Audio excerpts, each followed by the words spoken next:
Hello, everyone. So thank you for taking the time to attend this webinar on the weekend. My name is Brian. I'm the business development of Anz Migrate.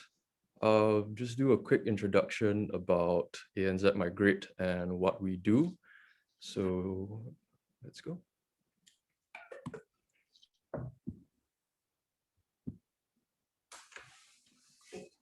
So we're a migration agency consisting of registered migration agents and licensed immigration advisors. We've established in 2003 and have offices around Australia, Singapore, Vietnam, and Malaysia. We have a successful track record of 100% in many visa categories, and we do have government letters to prove. This is not just all talk.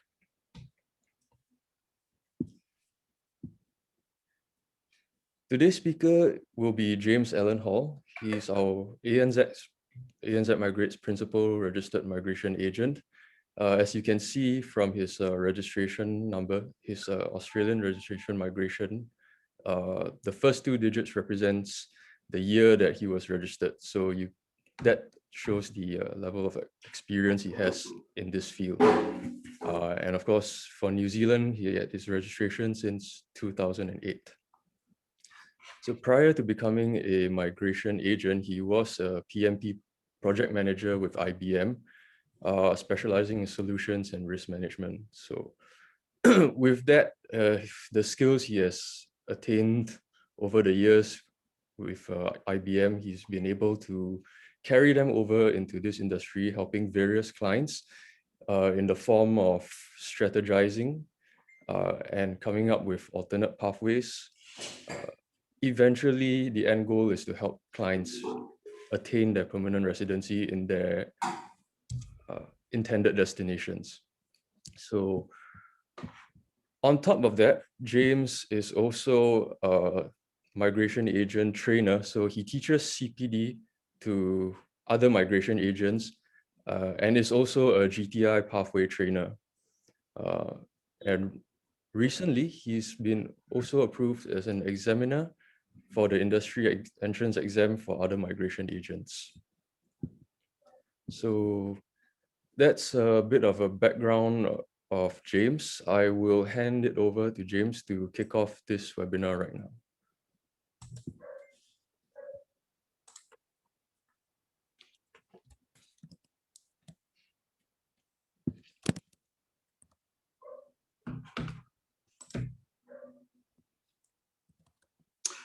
Okay, thank you very much, Brian. And I'll just wait for Brian to transfer the video over.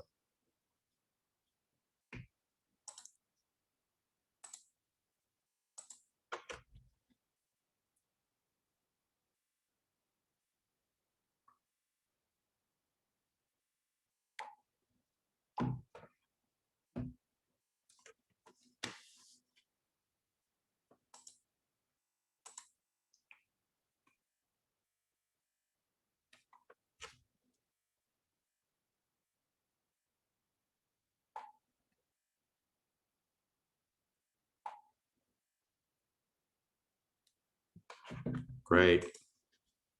Thank you very much, everyone, for joining us. So I'm going to be talking today about the Global Talent Independent Pathway, which is a very exciting pathway that Australia has made available. And we will have time for questions and answers at the end of the session. So stick with us and hopefully you'll learn a lot about the program. And I'm quite happy to answer any questions that people have at the end. And you can start raising the questions as we go through, but I will cover those questions and provide the answers at the end of the session. So for that, you just click on the Q&A option on your Zoom toolbar and you'll be able to raise any questions that you have and we'll do our best to answer those. If it's something that's more complex or perhaps private or personal, then we'll contact you separately to address the question. So given that I know a lot of people haven't been to Australia, and I am Australian, by the way, should be obvious, but I am Australian. So a lot of people haven't been to Australia. I thought I might just give a quick overview about Australia and what Australia is like as a place to live in, because I know not everyone has been there And it's good to give people an idea about what we're actually looking at. So Australia has ranked very highly in quality of life surveys, and there are various surveys that are done by reputable organizations. You've got Mercer, you've got OECD. There's several organizations that do quality of life surveys, and Australia is consistently up there, usually in the top 3, and certainly in livable cities, it's also up there as well. So this is the OECD ranking that looks at what they call the Better Life Index, and that looks at a whole lot of factors like purchasing power, cost of housing, cost of living, healthcare, pollution, all kinds of factors that relate to quality of life and having a better life. And you'll see that overall Australia ranks number 2 on this. Norway is ahead of Australia, but Australia ranks number 2. So in terms of English-speaking destinations, Australia is highly ranked. On this, you can see other countries. Hopefully it's not too small for you to see. So US, I think it's about 9 or 10 in terms of the ranking. UK is a little bit lower. Surprisingly, New Zealand comes in behind US, which is unusual because usually in terms of quality of life surveys, New Zealand is also in the top 5 or 10. So it's a little bit different. The interesting thing was that US overtakes Australia if you do consider income, but not if you consider the other quality of life factors. So when things are balanced out, or if you're looking at other factors as a priority, Australia is well ahead of the US, but in terms of income, that's the only area that the US overtakes Australia. And if there are other surveys that also show cities, so quality of life by city. And as I said before, Australia ranks very highly, so does New Zealand.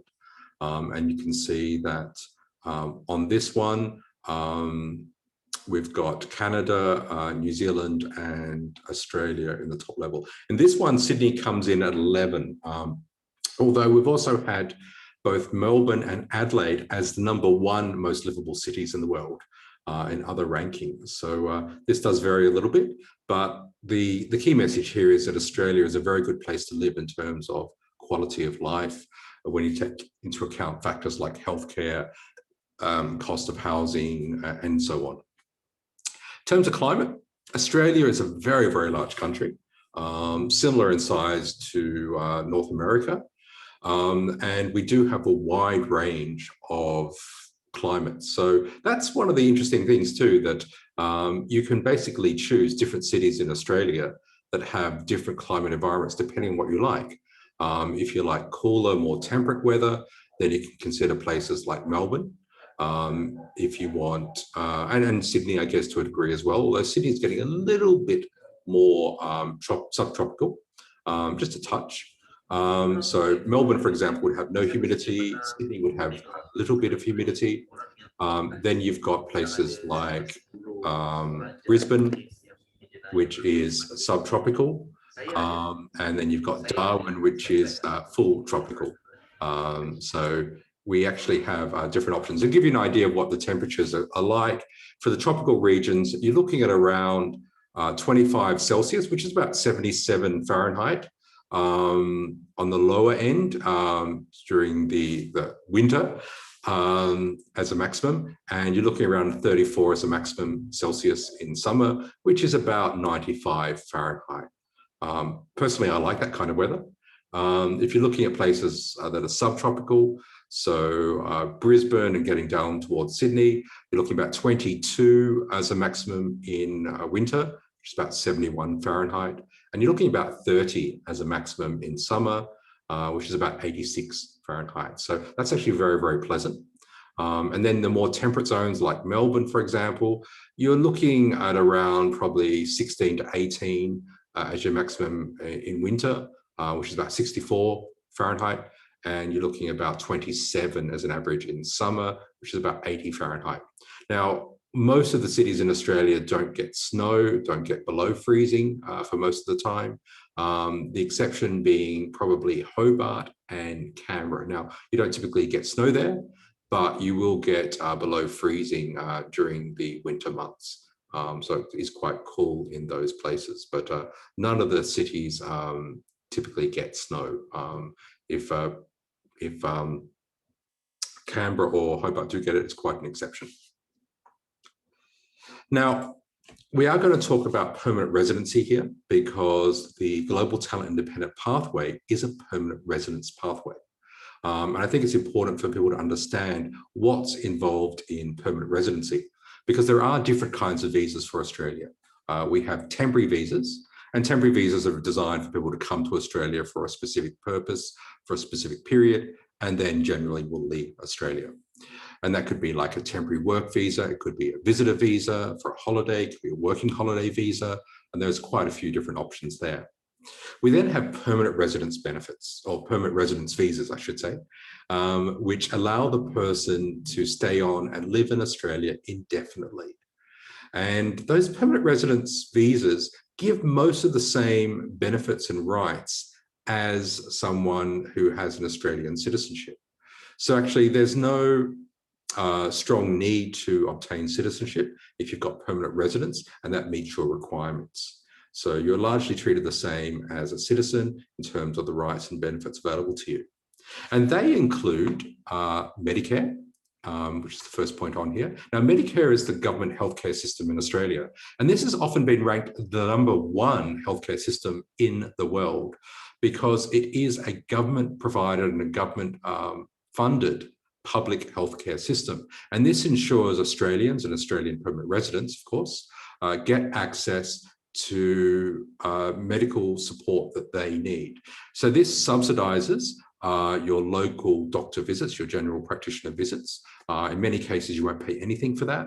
But if you want to go to a slightly more expensive doctor that's above the government subsidy, then you would top up the difference. It also ensures that public hospital access is free. So your public hospital is covered by this. Your general private GP visits are covered by this. It also covers specialists as well, and it also covers pharmaceuticals. So there may be some out-of-pocket costs, but these are certainly kept at a minimum.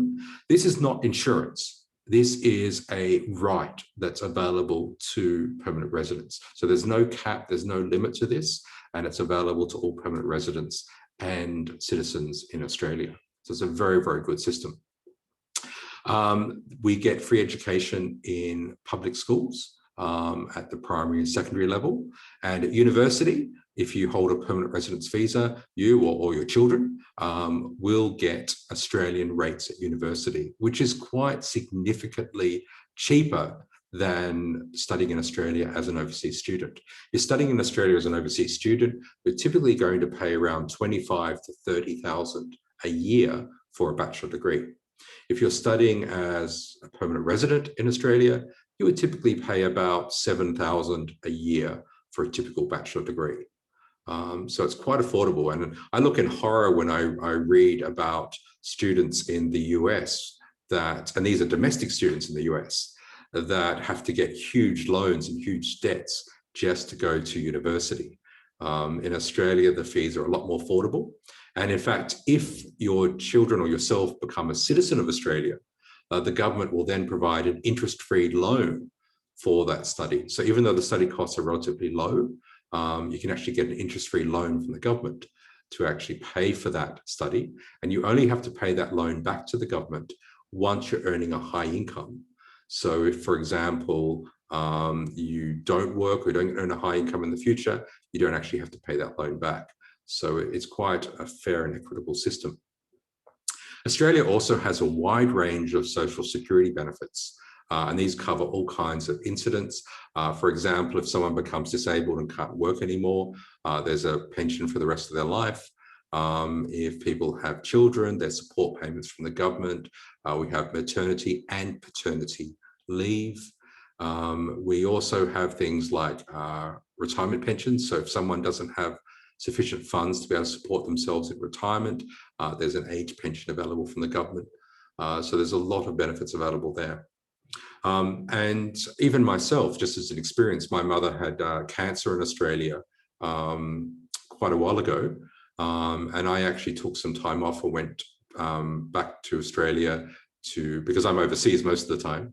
I went back to Australia to help look after her. And I actually got a carer pension from the government. So the government actually paid me to be able to spend time to look after my mother and provide support for her so she could stay at home rather than be in a hospital. And what was also interesting was my mother had private health insurance, which is optional in Australia, but she didn't use it and she didn't need it. So she was quite happy with the public system that was provided in the public hospitals. And she didn't touch the private health insurance. The reason why some older people will get private health insurance is it allows for a bit more flexibility. You don't have a waiting period for elective surgery, and you have your choice of doctors. So you've got a bit more flexibility. And for older people, they do often like that. So there is the option to get health insurance. If you do get health insurance in Australia, something interesting to note is you do get covered for pre-existing conditions after a waiting period. So they can't exclude pre-existing conditions. You do have a waiting period, which is usually 12 months, but after that, they do have to cover pre-existing conditions. So the government has very strict requirements for the provision of private health insurance in Australia. Now back to the permanent residence benefits. You can also sponsor relatives in Australia once you've got your permanent residency in Australia. That will depend upon, of course, requirements being met. So it's not just open-ended that all your relatives can come to Australia. There are requirements there, but there are options there for people to act as a relative sponsor. A few more benefits. This one's interesting, that if you hold an Australian permanent residence visa, you also have the right to live and work in New Zealand without restriction. So effectively, once you've got your permanent residency in Australia, you also have the right to live and work in New Zealand. So this is quite an interesting option. So you basically have two countries available to you. You can progress later to citizenship in Australia if you wish. And there's a few requirements for that, but in terms of the residence requirement, the physical residence requirement in Australia, 4 years have to pass since you've got your visa, and you need to have at least 3 years in total physically present in Australia in that 4-year period. Now, I am simplifying the requirements, but that will give you an idea roughly of what the physical stay requirements are in Australia. As a permanent resident, you also have no restrictions on property purchasing. I mention that because if you are a foreigner and you're buying property in Australia, you're generally locked out of the second-hand, or what we call the resale property market.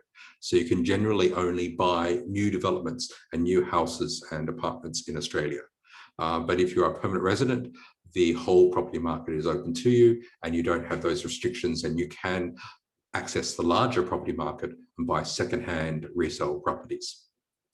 And lastly, if you've got children that are born in Australia and one of the parents holds a permanent residence visa, then those children can get citizenship upon birth in Australia. So that's another option that's quite good. So let's talk now about the Global Talent Independent Pathway specifically. So this is an interesting program. It is a new program that started in late 2019. And the idea of the government was to attract highly talented people in various fields that they saw as growth industries for Australia and that were important for the Australian economy. So actually this occurred just before the pandemic situation hit Australia and the rest of the world in early 2020. One of the things with this program is that Australia has been grappling with the skilled migration program for a few years. So about, well, let's say 18 years ago when I started as a migration agent, one of the main programs we had for bringing skills to Australia was general skilled migration, which is a system that assigns points for different attributes like qualifications and experience. And depending upon their occupation and the number of points they could accumulate, then they would get an entry pathway to Australia. Now, this was great back 18 years ago, but progressively it's become more difficult. And this program doesn't discern, the general skill program doesn't discern between highly talented individuals. It just looks at very generic pigeonhole type factors, such as, do you have a bachelor degree? In fact, they wouldn't give, previously they wouldn't give extra credit for having a PhD. They look at, do you have generic work experience? So they're not concerned with how well you perform or the level you're performing the work experience at. And particularly in the last, I guess, 5 or so years, the general skilled has become more and more difficult with less places available because it's largely not meeting the goals of the government. So they've been looking for new approaches to identifying skills that can come to Australia and help Australia develop. Australia is a relatively small country. We're about 25 million as a population, and there's a lot of growth industry in Australia, a lot of potential for growth, and the government really wants to support that. In the last 10 years or so, one of the buzzwords for Australia has been innovation, entrepreneurship, and these are very high focus areas. And this program is also seen as something aligned with that direction the government wants to go in. Now, the Global Talent Independent Program is for a permanent residence visa, and it is not restricted to any location or any work in Australia. By that, what I mean is once you've actually got the visa under this program, you don't have any obligations to work. You don't have any location restrictions. So you've got your full permanent residency. Now, the government, of course, is hoping that you will work, you will be involved with the industry you're experienced in, but there's nothing there that compels you to any specific activity or any specific location in Australia. Just to support what I was saying before about the direction of the program, I thought I'd pick 3 key streams that we deal with, and this is just showing over the last couple of years, so 2019 to now. Now, you can see the skilled independent, which, as I mentioned, previously was one of the focus areas for the government. It's actually dropped significantly, especially during the pandemic period. And you can see that the number of places available for the skilled independent program have dropped to about 1/3 of what they were. But interestingly, the government has actually increased the number of places in actually 3 programs. I've got 2 of them here, but there's 3 programs the government has increased places for. The first one would be employer sponsored. The second is business and investment migration. And the third is the Global Talent Independent Program. And for the Global Talent Independent Program, the government has actually tripled the number of places. So 2019, we had 5,000 places available. And then during the pandemic, and despite the pandemic, the government decided they're going to triple the number of places to 15,000 places. Now, the program year in Australia for migration follows the financial year in Australia, which is from the 1st of July, running through to the end of June in the following program year. Oh, sorry, the following calendar year, I should say. So the current program year started on the 1st of July, 2021, so earlier this month, and will go until June, end of June, 2022. So that's the current program year. And we've got 15,000 places for this program. I find this really interesting because I'm also licensed to immigration for New Zealand. New Zealand has suspended offshore outside of the country migration. Australia is going the opposite direction. So while some programs have been ramped down, like general skilled migration, they have increased these 3 programs that I talked about, including the Global Talent Program.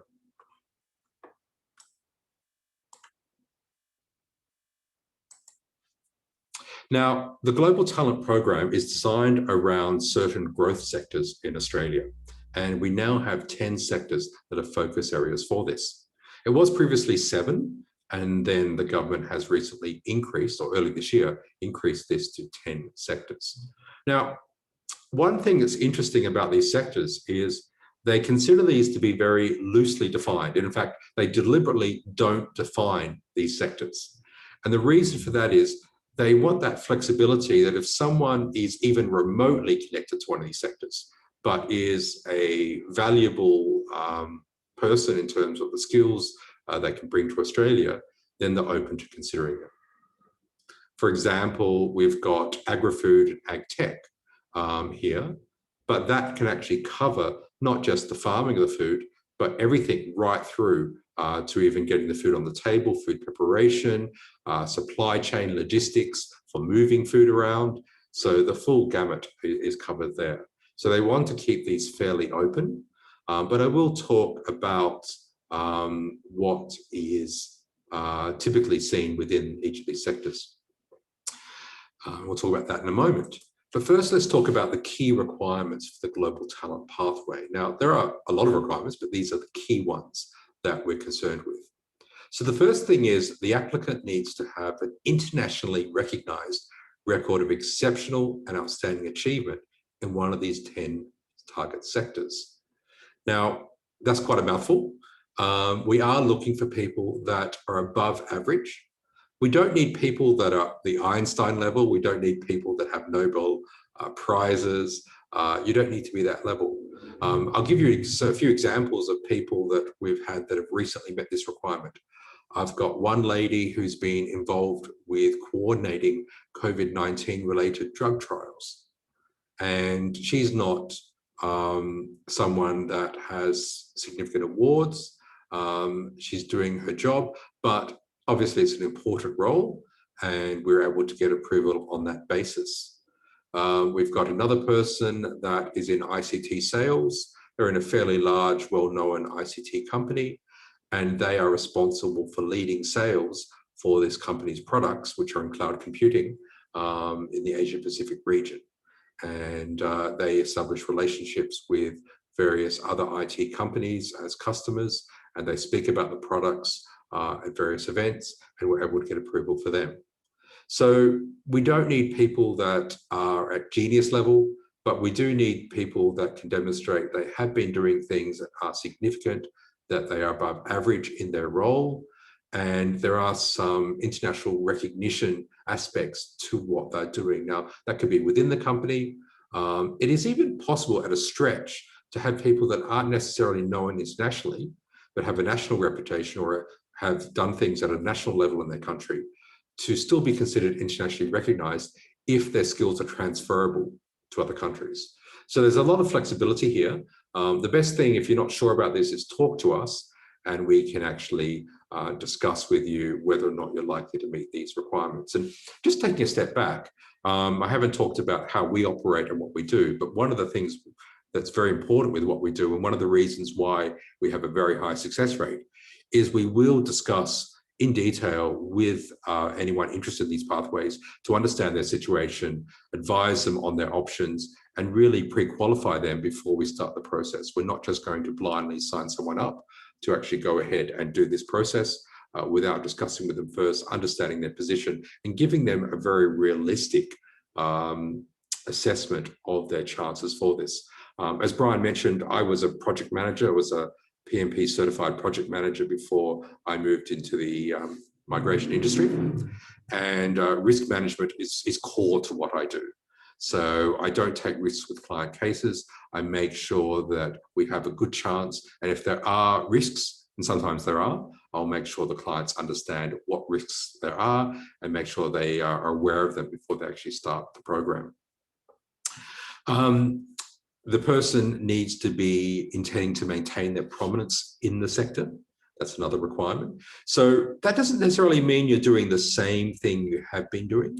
You could be semi-retired.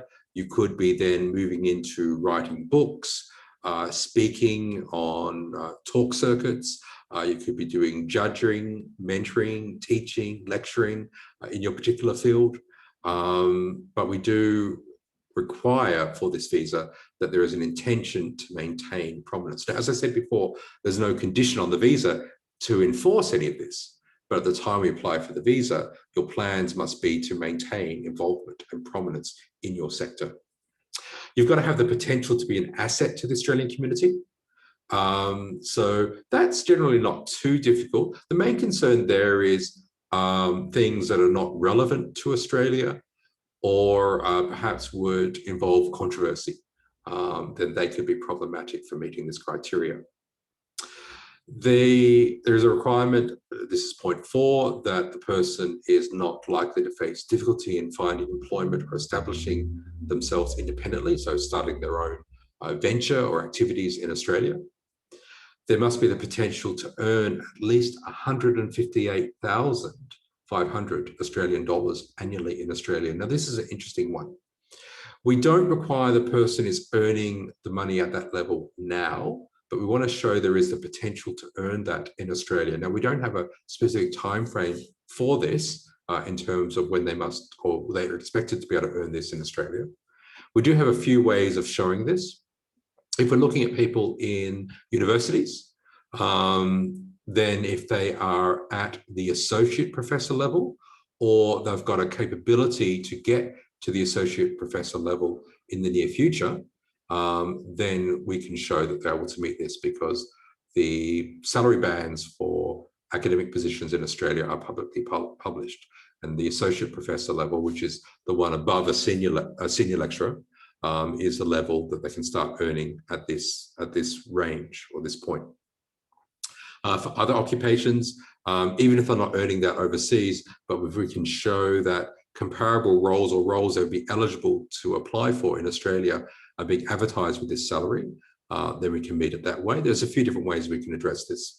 It's very common in Australia when jobs are advertised to advertise a salary.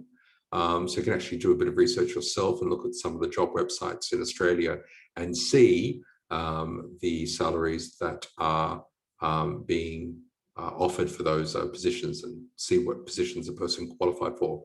We also have a lot of salary surveys that show the salary range for different occupations and different levels as well. And lastly, another key requirement is the person must be nominated by an Australian individual or organisation that has a national reputation in the same sector in Australia. Now, I mentioned the 10 sectors before. When we talk about the reputation here, it must be in the same sector, but doesn't have to be in the same specialisation. So, for example, we have health as one of the sectors, which includes things like medtech, as well as generic or more old-fashioned, I should say, healthcare knowledge and areas. So we could have someone that is a microbiologist, for example, in the healthcare sector, but we could have someone as a nominator that's a surgeon. As long as they're in the same sector, that's sufficient. They don't need to have the same specialisation. And the idea of having this nominator is to have someone from Australia be prepared to sign a document saying, I've looked at this person's credentials, and I think they are someone that would be an asset to Australia and of benefit to Australia, and they do have a substantial record of achievement.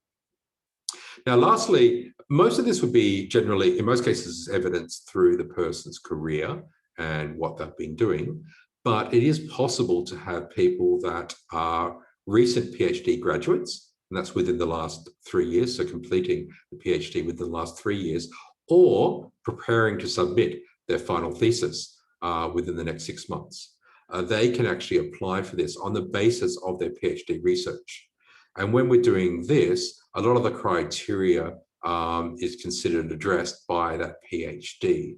We still need to see that the research they're doing is of interest to Australia, would be of benefit to Australia.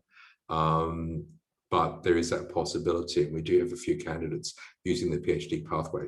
That certainly makes things easier, like the salary, because obviously someone who's a fresh graduate is not going to be getting 158K. So they do make that exception, and a few exceptions available to people that have that are recent PhD graduates. So that's worth considering.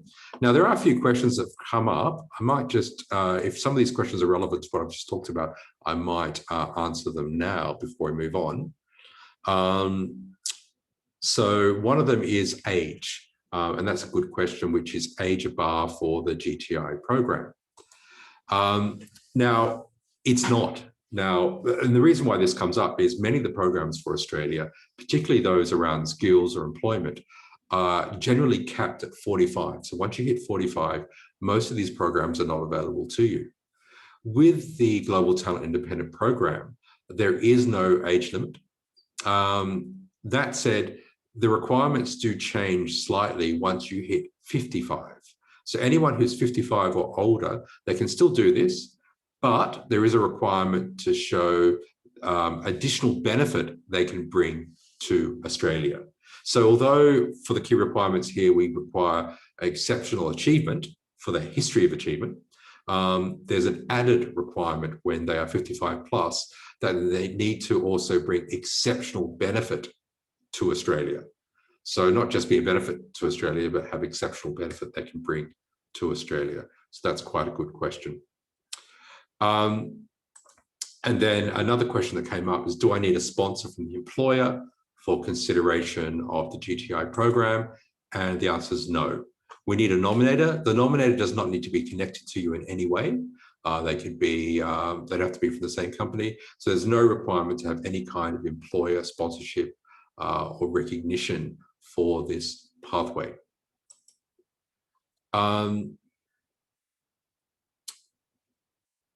So someone's asked some other questions, which I'll cover later, which are more relevant to other slides. And the other questions I will, one further question I'll answer here, which is, are all 6 key requirements must be met at point of application? Yes, they do. So we need to provide evidence. And in fact, as you'll see with the process a little bit later, there's actually evidence required before the application is made, because there's a preliminary step we need to go through.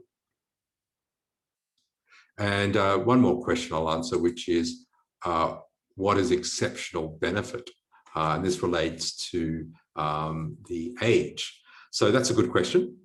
The policy guidance for the exceptional benefit is something that would lift Australia's international reputation in that particular field. So we're looking for knowledge and skills that if brought to Australia would enable Australia to lift its international reputation in that particular field. That's specifically what we're looking for when it comes to defining what we consider to be of exceptional benefit. Now, just to give you an idea, this is not exhaustive. These are the typical items we'd look for in terms of evidence to support the record of the exceptional outstanding record of achievement. So we look at things like events, conferences the person's been involved with, papers they've had published. You'll see this is very academically oriented, but it doesn't have to be. As I said before, with some of the examples, we have people from industry, but we would still expect and hope they would have some recognition. So if you're involved in industry, that you are still involved in some conferences and speaking. There's some recognition, media recognition ideally. If you've got patents, that's great. It's not mandatory. Some of our clients do, some don't. So we do look for these kinds of things, but this is not exhaustive and it's not a must-have. But if you're able to tick a lot of these boxes, you are in a very strong position.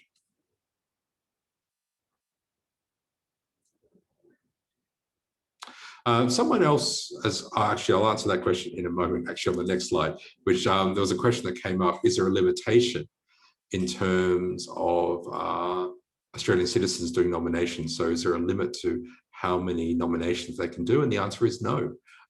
There is no limitation for nominations. So we have some people that act as a nominator for multiple applications, and that's actually acceptable. So for the nomination, let's talk about that a little bit. As I said before, for the nomination, it has to be an Australian individual or Australian organisation that is providing the nomination. And that individual or organisation needs to have a national reputation for that particular sector. Now, there's a lot of policy around this, a lot of things we consider in terms of how we define national reputation. But a few things that are worth talking about is that reputation rubs off.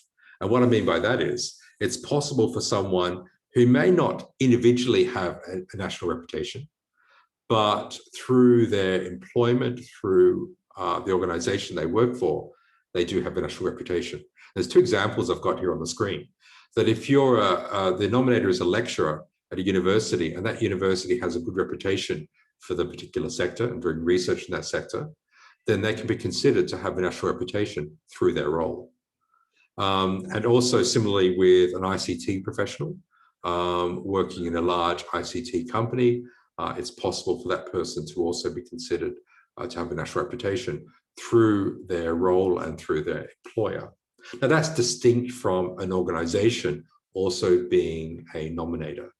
And there are organizations that can be nominators, and some organizations are more receptive than others. But we do see quite commonly professional associations and professional organizations acting as nominators for some people. So let's go through the 10 sectors and give you an idea about what the government's thinking when they talk about the various sectors. So the first sector is resources. Now, Australia is a very resource-rich nation, particularly in minerals. I mean, when we talk about resources, there is a wide range here that can be considered, but obviously one of the focus areas of the government within resources is minerals and I guess energy resources that can be extracted. But particularly in recent years, a lot of the rare earth materials, metals have been a high focus area because these are obviously important for a lot of our computing technology. And Australia is quite rich in a lot of these. In fact, we're the #1 producer of lithium in the world, second largest for zirconium and many other rare earth metals, and top 5 producer for many others as well. So Australia is very rich in these areas, and we're looking at ways that this can be improved. This can be the extraction, processing, manufacturing related to these, any areas related to these as supporting the resource industry or sector within Australia. We have Agri-food and AgTech.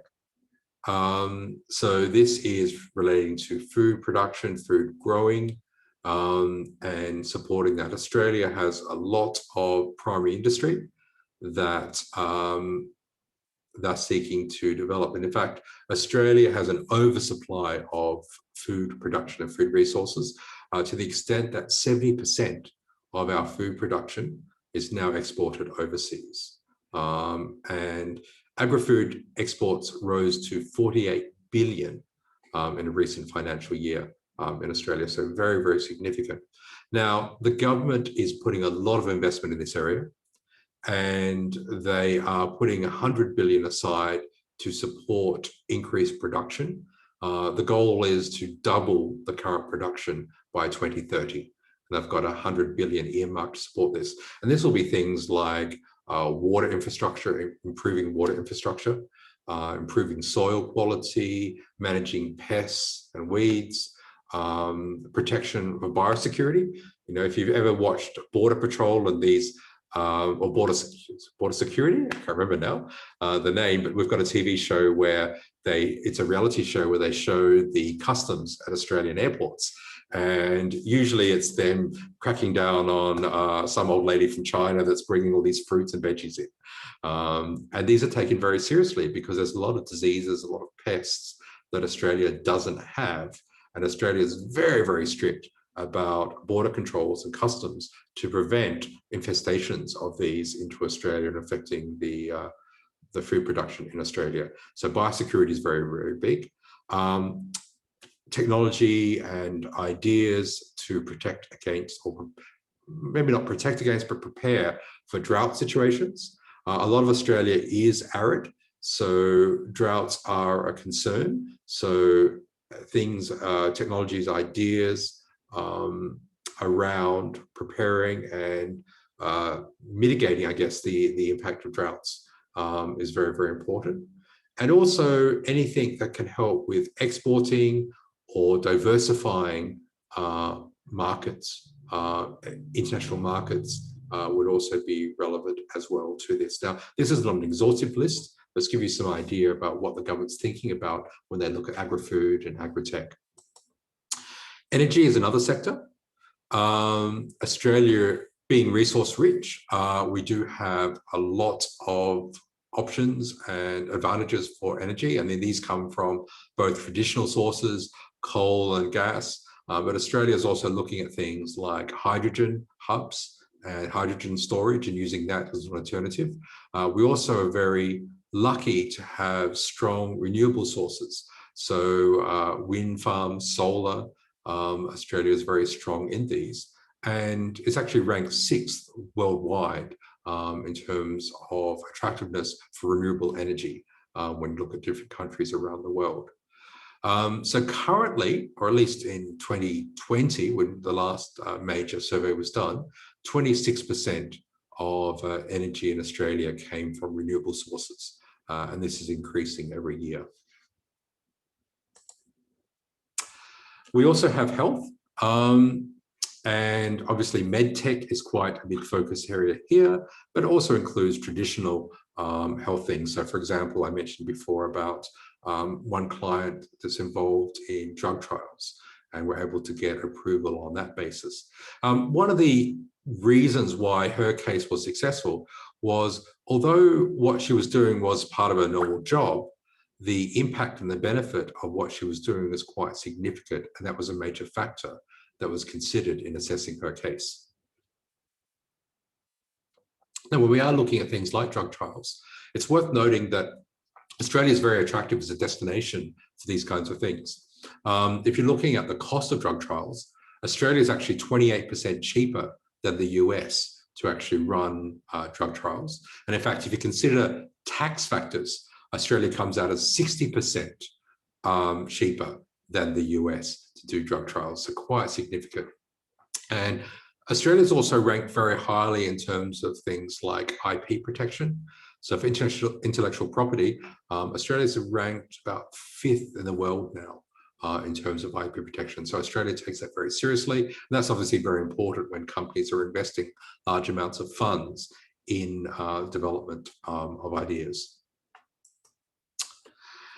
Defence, advanced manufacturing and space has now been set up as one single sector, although this does cover various areas. And the reason why the government combined these was they saw that similar technology is likely to be applicable to these various areas. So they've considered this as one sector. Now, this is very, very important, and I will talk about each of these 3 areas separately. So let's talk about defence first. So Australia, very large coastline. Defence is obviously very important, especially when Australia can be approached quite easily by a lot of nearby Asian countries. Australia needs to ensure that in the case of disputes that they're able to protect themselves. So Australia government is investing 270 billion in defence over the next 10 years. And they're very interested in technologies that can improve Australia's defence position. Advanced manufacturing is also another focus area. And the government set aside 1.5 billion as part of their modern manufacturing strategy to actually support and develop advanced manufacturing. So there's various factors or sectors, subsectors, I should say, within advanced manufacturing that I'm interested in. And you can see those listed here. And it's also worth noting for people that are looking at bringing manufacturing to Australia, that Australia is in the top 10 globally for availability of skilled labour. So we have very skilled labour available. We have easy access to skilled labour from other countries. So we do have work visas. So if we need to bring skills in from other countries, a company can do so. And they, in fact, even an overseas company can sponsor a worker to go to Australia if you're looking at people going there on a temporary work visa. And Australia is actually ranked number 5 globally by OECD for innovation in business.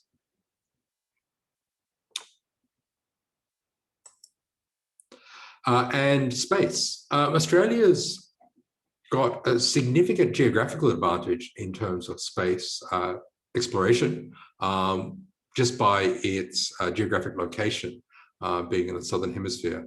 So in fact, when there are a lot of US missions, Australia will often play a key part in terms of things like communication with satellites and with space missions, just because of its geographical position. But Australia really wants to develop and increase the space industry.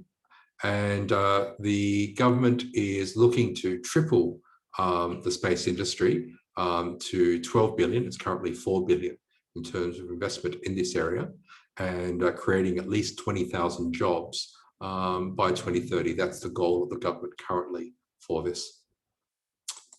Circular economy, obviously a big thing these days with concerns about climate and waste. So the circular economy, which involves renewable, recyclable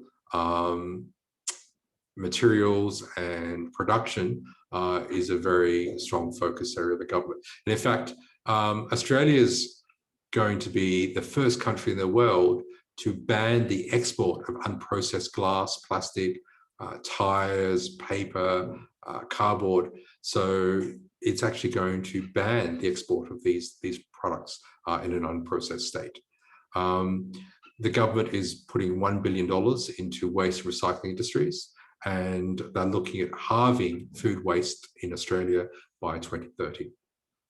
So this is a very significant area. There's a lot of room to grow in this, and we're expecting to see significant advancements in this. So this is a strong area for the government. And then we have DigiTech. And DigiTech is very, very broad. I mean, I've put a whole list here of possible areas or subsectors within this. But DigiTech covers a huge range. So this did start off last year as being specific ICT industries. And for those who aren't familiar, ICT is information communications technology. So years ago, we'd say IT, information technology, and then these days they generally will say ICT, introducing communications into it, because with mobile phones, digital communications, networks, the C has become quite important. So DigiTech covers both ICT as well as electronics and digital technologies. So it's a very, very broad area, but there are some particular areas that of interest, and they're the ones I've listed here. So things like big data, data science, blockchain technology, AI and machine learning, quantum computing. These are very, very high focus areas. Cybersecurity as well. The government is investing a lot in cybersecurity. And in the next few years, so by 2024, they're expecting an additional 1.4 billion in additional revenue from cybersecurity, from the industry, and at least 7,000 jobs in the next few years. Digital gaming is another area that's also of interest. And if you are in the digital game space, something of interest is the Australian government will actually provide a 30% refundable tax offset for anyone who's putting more than 500,000 into digital game development. So there are some incentives there. And there are incentives with a lot of the sectors I've been talking about. This is too much to list. But yeah, there is a lot of incentive and support from the government for all of these industries.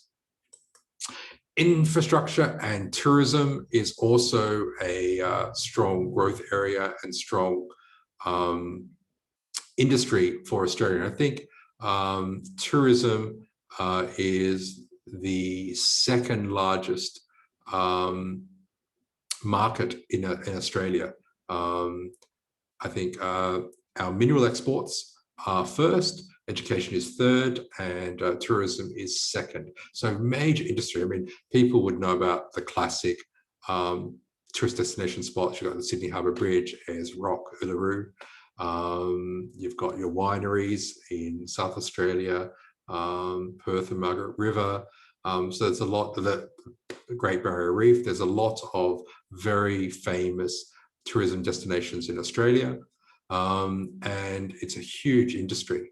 And in fact, one of the things for people going into this industry to be aware of is that when people travel to Australia, they spend more than any other country in the world. Now, that so the spending they have in Australia when they do trips ranks Australia as #1. So that's not in terms of being the highest, it's just in the total expenditure. And I think part of that is because there's so much to do, so much to see. It's a big country to travel around. So there's a lot of opportunities for people to spend on tourism in Australia. Globally, Australia is the seventh largest market. Now, in terms of the international spend for tourists going to Australia, China is our biggest, and that's about 12 billion a year for Chinese visitors. They spend about $12 billion in tourism expense in Australia.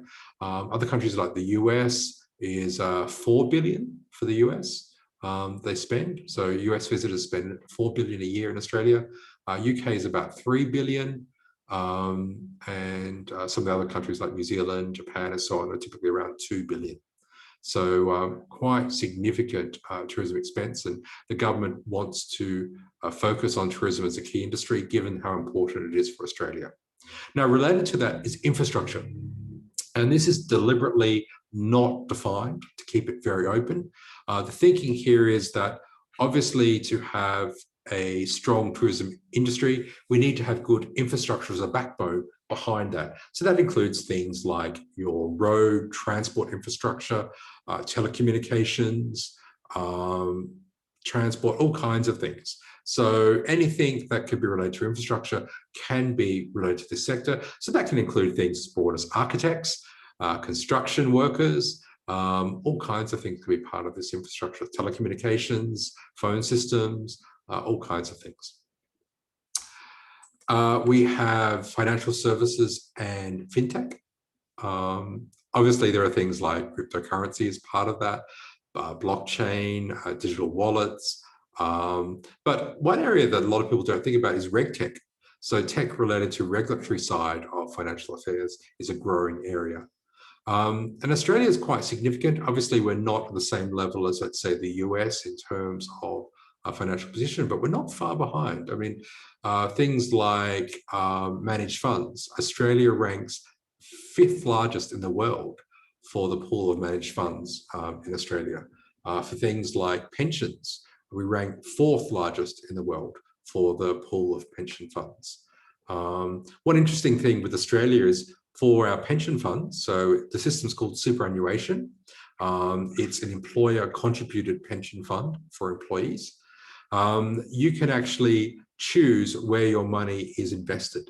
And it's even possible to actually set up your own investment fund or solution for your investment, for your pension funds.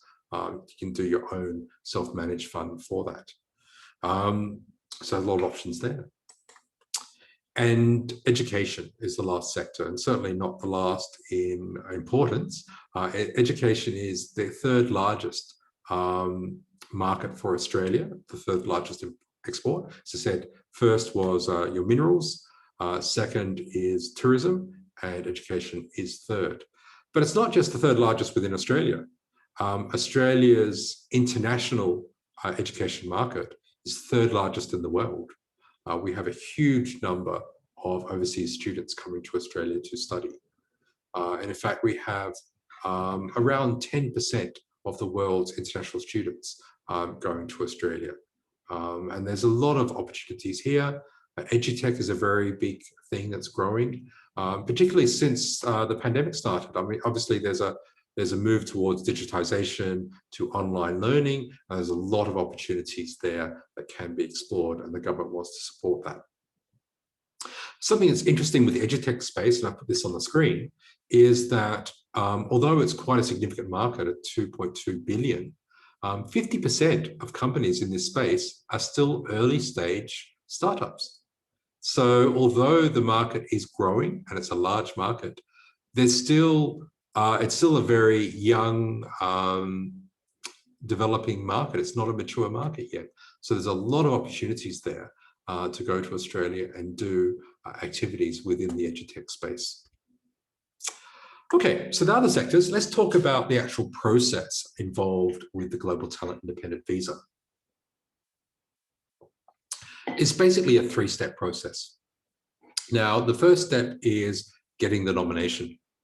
Now, previously, this could be done later, but there has been a policy change and they want the nominator to be identified upfront. So we need to identify the nominator and make sure we can provide some evidence that the nominator does have a national reputation in Australia, whether as an individual or representing an organisation in Australia. Once we've got that, we can then submit what's called an expression of interest, or sometimes called an EOI. And this is not yet a visa application, but this is supplying information and evidence to support the claims. We talked about the key requirements before. So here we need to show the evidence that supports those requirements. So evidencing how the person has a exceptional outstanding record of achievement, how the person is prominent in their field, how they have recognition of what they've done, and so on. So we need to provide this with evidence of the nomination for review. Now, this takes a while to process. Now, the government really has two tracks for processing of the expression of interest. There's a fast track, which is a priority, and then there's a non-priority. Now, just due to the high volume of applicants for this, and it is growing significantly, the non-priority is now taking around 8 to 12 months to process the EOI. So quite a while if it's a non-priority. If it's priority, it's getting processed in around 1 to 2 months. Now, it is at the discretion of the team reviewing this to decide who gets priority. But generally, we know that, first of all, applicants from Hong Kong will get priority, regardless of their sector.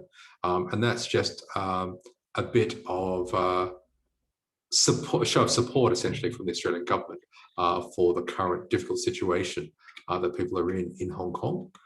So they're getting priority. Other areas of priority will be applicants that the government considers to be important for the COVID-19 pandemic response.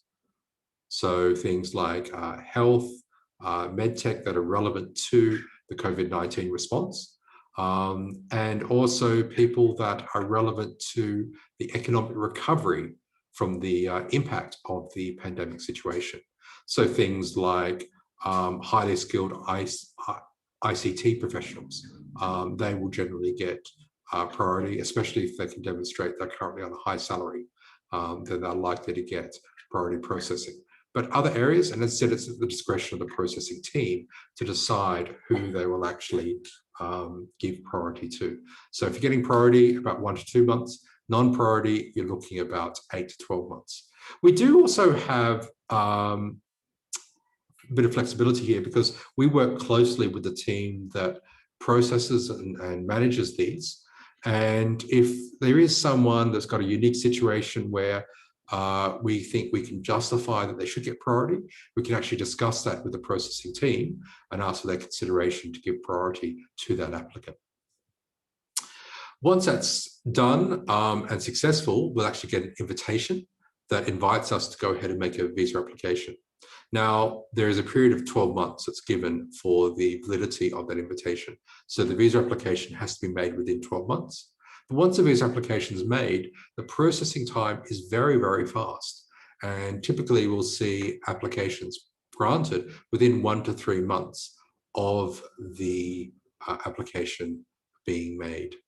Now, there's quite a few questions that have come in, but I will cover those questions at the end. So do hold on and I'll go through those questions when we get to the end of the presentation. Now, in terms of making that visa application, the visa application is not just for an individual, but that individual can also include what we call members of their family unit.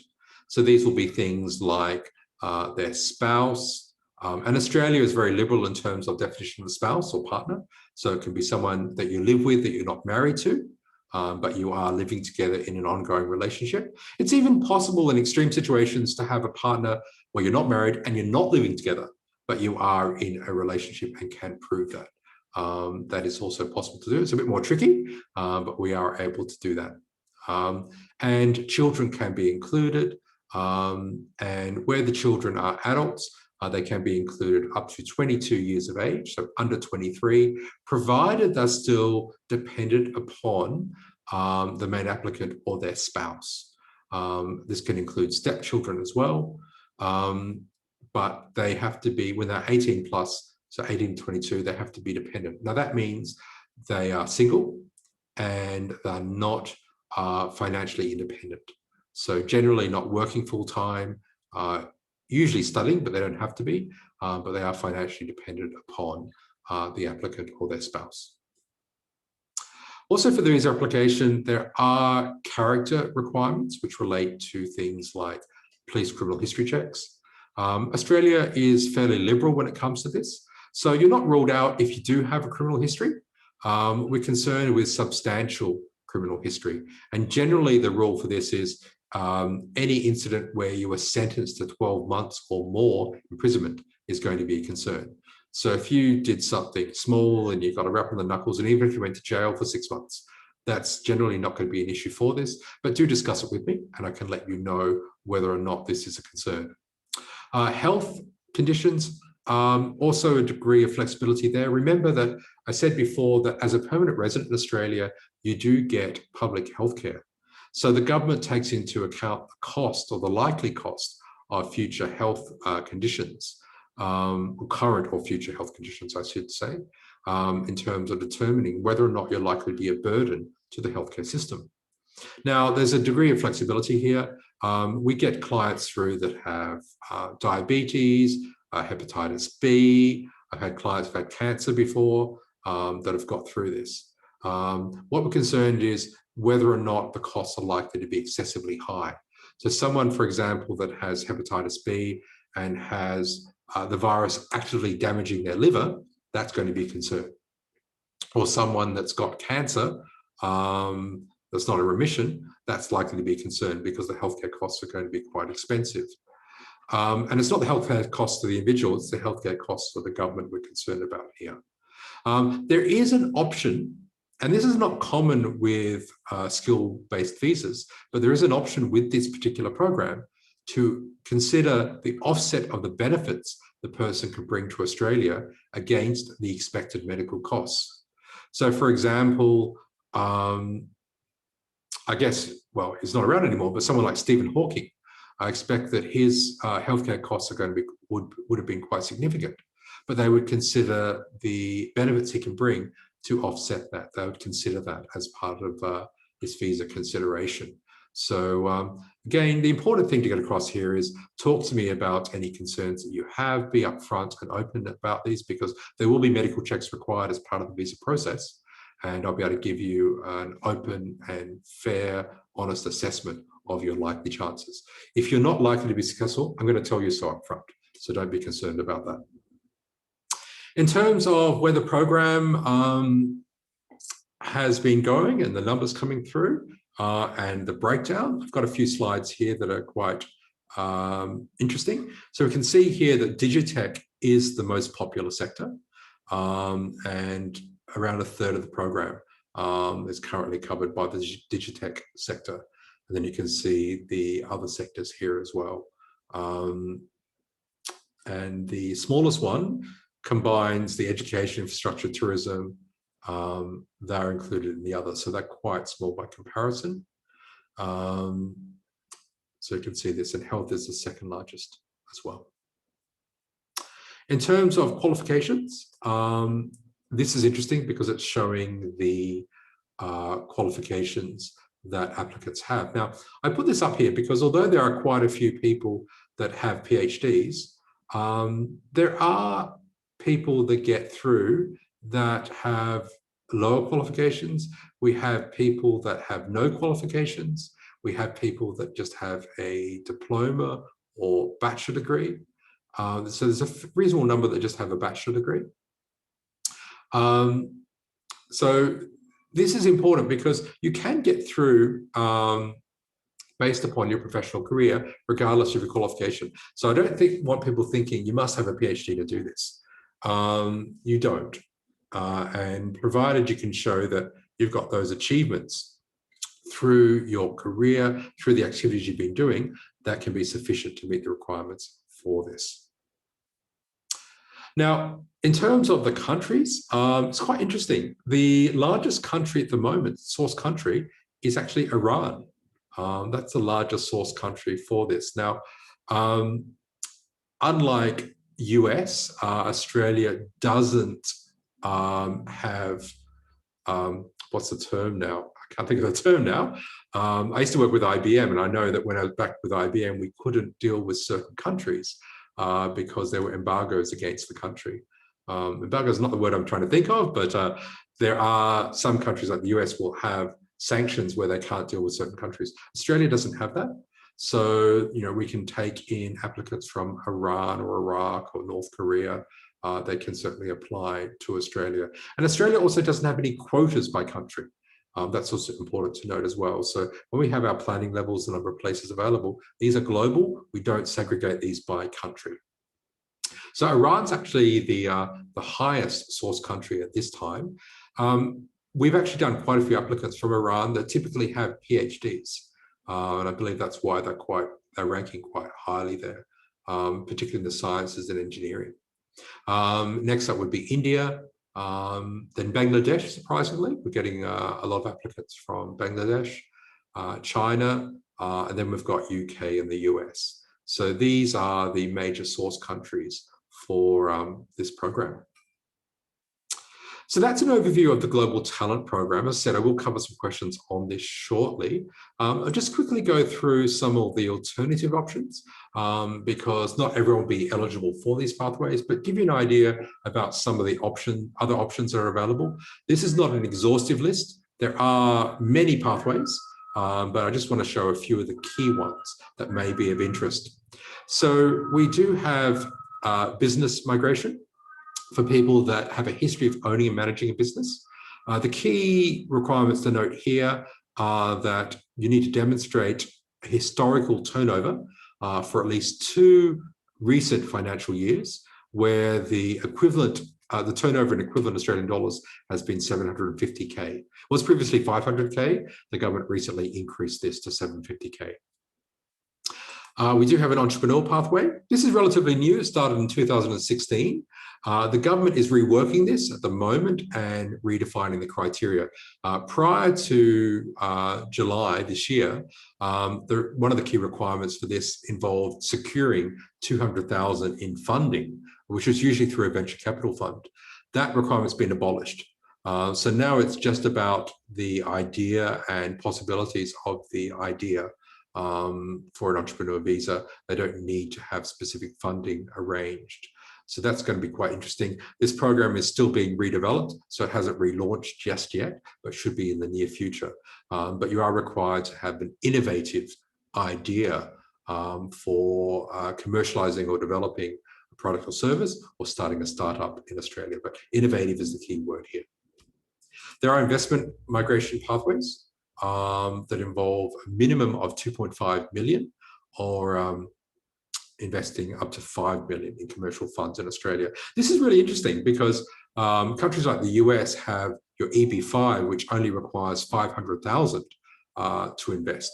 And despite that, Australia has overtaken the US as the #1 preferred destination for high net wealth individuals globally. Because there's a whole global industry around investment migration. And Australia, despite being much higher than the US in terms of the entry requirement for investment migration, has overtaken the US. I find that really interesting. The last 3 to 4 years, Australia has become the #1 destination. And there are a lot of factors there. I think some of the key factors are the health industry that's available, but also taxation. Australia doesn't have inheritance tax and doesn't have the same rigid tax system that the US has. So there's a lot of attractive features there for high net wealth individuals. A lot of study pathways as well. So for people, we are seeing more and more people doing this, where they were previously looking at things like general skilled migration, and they're not eligible anymore because it's become more difficult, more competitive, and less places available. So they look at studies. So we're even seeing more mature age couples in their 30s, where one of the couple will study. And because they're studying, let's say one studies a master's degree in Australia, their partner can actually get full-time work rights as a partner of a master's student. So they're able to go down there and work, and through that work, they can get access to one of the pathways to permanent residence through what we call skilled nominated or through employer sponsored. there are options there. So this is quite a good strategy. And there's a backup here, because if the person studies for at least 2 years in Australia and completes their qualification, then there's an open work visa that's available for 2 to 4 years after the study. So if they're not able to find a permanent residence pathway through themselves or their spouse working in Australia, then at the end of the study, they've still got a further opportunity for getting an open work visa with open work rights for the next 2 to 4 years. Okay, so quite a bit of information there. Hopefully I haven't overloaded you. If you do have questions that are not answered here or want to discuss things further, our contact details are on the screen there. So we have a lot of global numbers we can access us at. If you are in Malaysia, then you can talk to our partner, Global Migration Solutions, who operate in Malaysia, and their phone number and WhatsApp is there, as well as the email address. It doesn't matter which number you contact, you'll get through to us, whether it's directly for the company I manage, which is Anz Migrate, or through our partner in Malaysia, which is Global Migration Solutions, which I'm also part of. So we operate cohesively as joint organizations to cover multiple countries. So you're quite welcome to raise any questions with us. I'm actually going to go through the Q&A now, and I will answer the questions that have been raised. So feel free to raise any questions you haven't yet. So let me look through these and I will answer. Okay, so there's a question about study then residence visa, including the whole family. Yes. So the same family definition requirements apply as I was talking about before, that you can include spouse and you can include dependent children up to age 22. So under 23 can actually be included with those pathways. And there's a lot of different options with that. The key point there is that your options for residency under the skilled employment options are significantly increased and improved when you are onshore in Australia. So getting that study gives you an option to be down there. You can work part-time, the spouse can work full-time, and you can then have options available to you to go through to residency under a myriad of different pathways. Okay. So someone's asked about age of kids, but I covered that. Age of kids can be included up to 22, so under 23, provided they are still financially dependent upon the main applicant or their spouse. Okay, someone's asked a question. I'm working as a professor in India, 20 years of experience, 47 years of age. Are you eligible for GTI? Well, that depends on whether or not you've got that international record of exceptional outstanding achievement. So just being a professor alone is not enough, but hopefully you're involved in some of these sectors. Hopefully you've done some research, you've got publications. Hopefully your H index is reasonable. We look at factors like this to determine. So get in touch with us and we can look at your particular situation and let you know whether or not it's likely to be a pathway for you. And another question about the study option, must be in a field related to the current work industry in order to be eligible for the 2 to 4 year work visa thereafter. No. So you can study in different fields. You don't have to be, so that work visa is based upon completing 2 years of study in Australia. It doesn't have to be in a specific field. And it doesn't have to be related to your previous field. There is one thing, though, to be aware of. When we are doing student visas, we have to prove to the government that you are going to be a genuine student, because some people do this just as a way to work, but aren't serious about being a student. So if you are, by your career, let's say in marketing, and then you want to go and study to be a chef, we'd have to be able to justify to the government that you really are serious about that and explain how you're serious about being a chef and why you are going to be a genuine student. So yeah, we can do it, and different fields are fine. So quite a few questions, so bear with me. Someone's asked a question about the financial sector. the achieved, what is the requirement, would it be like? Well, yeah, so achievements in the financial sector could be things like you could be doing a startup related to maybe blockchain or cryptocurrency. You could be in a high position within a bank. You could have led major projects that have related to the financial sector, financial industry. You might have been involved with implementation of policy or regulatory requirements within the company at a national or perhaps even international level.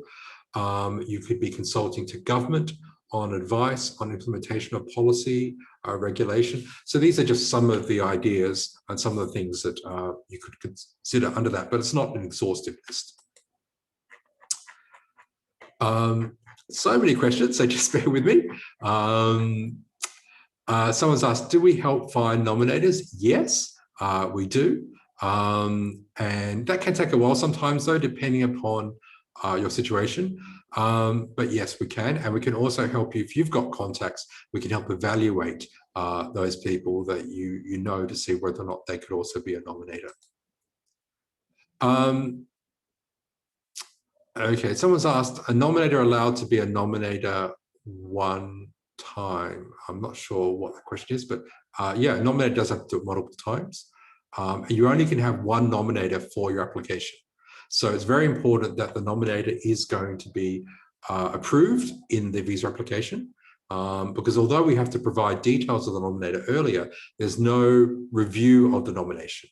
So you only get the nomination assessed when the visa application is processed. And if that nominator is not acceptable, then the visa application fails. You can't substitute the different nominator.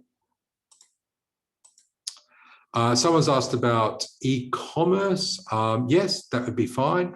That would relate to finance, financial technology. Yes, that would certainly be an acceptable subsector. So someone's asked, if the company nominates a GTI candidate, do they need the company which is physically present in Australia? So the nominator has to be an Australian organisation or Australian individual. It can be the Australian office of an international organisation, but if that company doesn't have an office in Australia, doesn't have what we call an ABN, Australian Business Number, which is an Australian registration, then no, they cannot be a nominator for you as an organisation. But it is also possible to have an Australian individual nominator who's working overseas to still be a nominator as well. That's also possible. So someone's asked, financial services referring specifically to the tech perspective, or would it cover other skills? Yes, absolutely. Look, tech is obviously a big thing, and we do have tech here, but it's not limited to tech. So for example, last year, the sector for med was medtech. Now they've just changed it to health to be more inclusive. So it is very, very broad. And we're not just looking at tech, it can be traditional areas, but you still need to show that you've got achievements in that. And yes, that can be accepted. Someone's asked, does investment in hotel building qualify under tourism and infrastructure? Well, this is not an investment visa. We're looking at skills transfer and bringing skills to Australia. But if you've got experience in building hotels, yes, that could potentially meet the requirement, and that would be relevant to the tourism and infrastructure sector, absolutely. Someone's asked about the cost of living and budget savings to consider for Australia. Well, that's a very, very broad topic. Now, it's really, really difficult to answer because people have different standards of living. Australia has quite a reasonable cost of living internationally. It's not that high. And it's really hard to assess because everyone's got different standards. What I recommend for that as an easy way is to visit some of the major university websites in Australia. So you've got University of Sydney, University of Melbourne, University of Queensland, University of Adelaide. Visit some of these websites, go to the international student section, and you can actually see an example cost of living, so rental costs, bills, utilities, food, and so on for a student. Now, that's going to be a bare bones lifestyle because the students aren't going to have an extravagant lifestyle, but it'll give you an idea about sort of a basic cost of living. Now, I think if you were going, to give you an idea of what a cost of living would be like, if you're including on a basic frugal lifestyle, including rent, utilities, food as a single person in Australia, probably around 15 to 20,000 a year, family probably around 30,000 a year. That sort of ballpark, I would say, but it's really going to vary quite a lot. Someone's asked about English proficiency. Very good question. Now, many of the pathways for Australia, particularly skilled in employment, do have English requirements. The Global Talent Independent Pathway has no English requirement. So you do not need to have English to actually do the Global Talent Pathway, and you're not required to do an English language test for the Global Talent Pathway. Someone's asked a question, very significant experience in banking and finance, exposed to FinTech. Could you get a skilled visa? So we're talking here about the Global Talent Independent. General skilled migration has become very, very difficult, and it is very difficult in finance and banking in particular.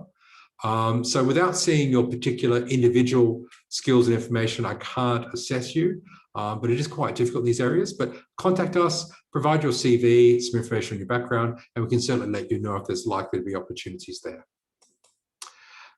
Someone's saying they joined late. What's the age limit for the main applicant? There is no age limit for Global Talent Independent. As said before, once you hit 55 or more, there is an additional requirement in terms of showing exceptional benefit that you can bring Australia. And that specifically relates to something that would help improve Australia's international reputation in that field, but there's no hard age limit. Someone's asked about possibility for retired teachers to teach English. Well, that's probably not going to be relevant to the global talent because it doesn't sound like anything exceptional. Although it could possibly be there if you've got an exceptional record in this area.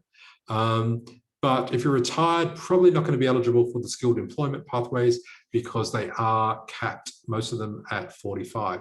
The exception for some of the employer-sponsored visas for age really is for very high-level university lecturers. There are some age waivers available because they do recognize in that particular industry that the person could be quite senior in age and still be quite worthwhile to get through under the employer-sponsored programs. Someone else has asked a ban for IELTS, which is an English language test for GTI and entrepreneur pathway. Well, the GTI, there is no English requirement. For the entrepreneur pathway, there is a requirement of IELTS 6. So which is a fairly low standard of English, but there is a requirement for IELTS 6. There is no points test for the entrepreneur visa, but you do have to have an IELTS 6 for that. There is no waiver for that. Someone has asked, can study option be part-time while working? If you're going through under a student visa, it must be full-time study. Student visas for Australia do not allow part-time study. Someone's also asked, is there an age cap for study? Well, no, there's no age cap for a student visa in terms of maximum age, but in terms of your progression to residence pathways, there are, and because most of those pathways are going to relate to skilled, general skilled or employment, generally 45 is going to be your age cap. Once you hit 45, you're not going to be able to proceed further. Someone's asked, can we work 40 hours per week with a study visa? So the study visa work options depend upon what you're studying. So generally, if you are studying, you can work 40 hours a fortnight. So that's roughly 20 hours a week as your maximum work rights as the student on a student visa. But if you are studying a master's by research or a PhD, then you have unlimited work rights. And so we do have some people that study a master's by research where they have minimal class time because they're working on a thesis similar to a PhD and are able to hold full-time jobs, provided they can manage their workload. With the spouse has generally the same work rights as the student, but the difference is that if you're studying a master's degree, then the spouse can get full-time work rights, even though the student is limited to 40 hours a fortnight for a master's. That's a master's by coursework. If you're doing master's by research or higher, then you both have full-time work rights. Another question, do entre applicants get priority? Is that only for COVID response and recovery? Possibly. Again, it would be the discretion of the officer in terms of determining whether or not their skills are immediately beneficial to Australia. So they would consider that and would be a factor in that consideration, yes. A study option, another question, spouse gets residence visa while the partner is doing the PhD. The visa can be converted to PR at a later stage.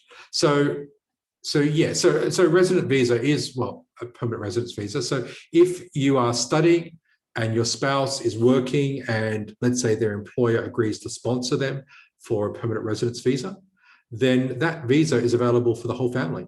So the student can get the permanent residence with their partner as well. I believe that answers your question. Is it possible to extend the post-study work visa for a graduate who are currently offshore? Okay, so the post-study work visa is the visa that's available after that study in Australia that I was talking about for 2 to 4 years. Now, it is possible to extend if the person has been living in regional and studying in regional areas of Australia, that there are options to get a further post-study work visa. Contact us and we can actually discuss that with you and go through the details and see whether or not that's an option for you. And the government has, because of the COVID-19 situation, they have modified the rules to allow offshore applications for post-study work visas now. Someone's asked about running an insurance sales agency. And by the way, I'm always through the questions, so just bear with me. Insurance sales agency for the last 14 years. Would such a position fall under the required profession in financial services? Well, we're not, for the global talent, we're not concerned about specific professions. We're concerned about the sectors you're in. And that obviously relates to financial services. So then the next question is whether or not there's an international record there of exceptional outstanding achievement. So we need to discuss that with you to see whether or not that could be met. But you may also, if you're not eligible under that, then you may be eligible under a business pathway because you're running your own business. Someone's asked which state is easier to migrate to, Perth or Brisbane for a business visa. For business visas, the states and territories do have or can have additional requirements. Generally, Perth and Brisbane are fairly easy. They're both fairly easy in terms of business visa options. We've just entered the new program year, and Perth, which is in Western Australia, is already operating, and they're doing applications for business visas or for the nomination for the business visa. Brisbane hasn't started just yet, but I expect the requirements for Brisbane and certainly for Perth are just minimal, fairly standard, nothing exceptional there. So both are quite easy. Someone's asked quite an off-field question, which is about a queue for parent visas. I might just mention something as a side note here. So Australia has options for parents to get residency in Australia. So if you do migrate to Australia, there are options later for your parents to be sponsored.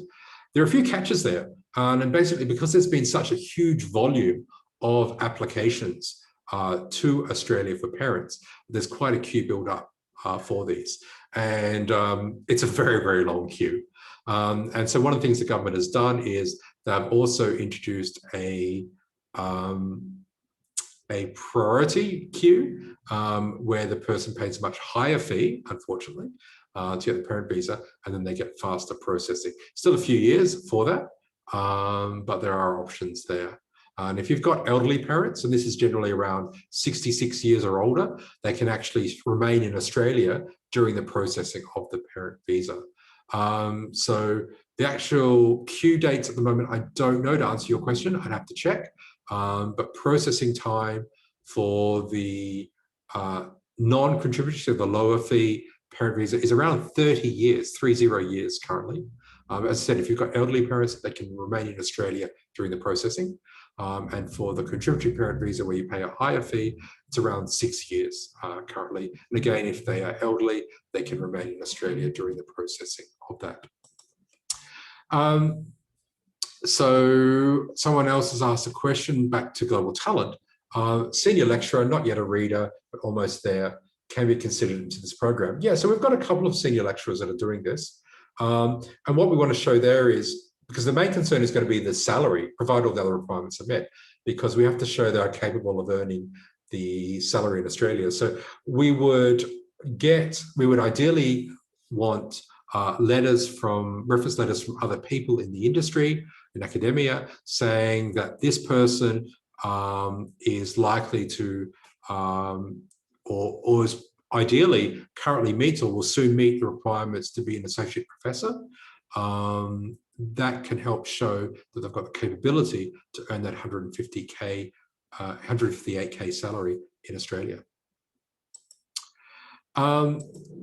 And someone's asked, if a student goes under the GTI program, they're eligible for an education loan. So students under GTI, remember, it must be a PhD graduate. If they're doing it based upon their study, it must be a PhD only.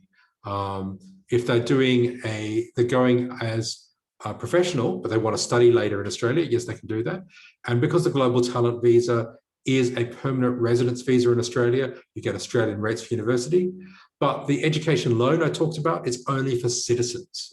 So you need to become an Australian citizen if you want to get the interest-free loan from the government to cover your study. Just as a side note, and remember, I do New Zealand migration as well. I'm licensed for New Zealand as well.